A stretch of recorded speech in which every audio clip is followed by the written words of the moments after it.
Jana Misha, tanan.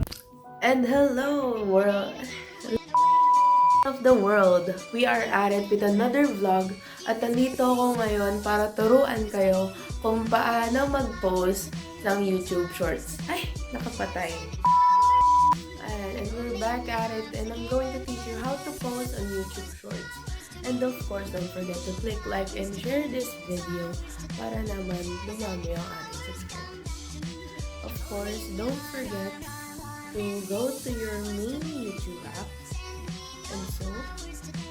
and of course, don't forget to click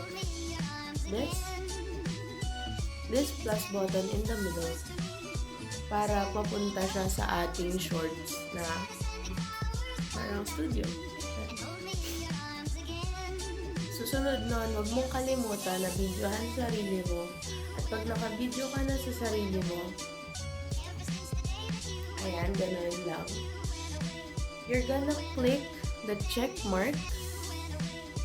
Click the check mark. I-click mo yung next. And then, after ng next, add details. Add your details, yung title ng video mo. Yung visibility, kung either public or what. And then, you click upload short para ma-upload mo na yung certain video.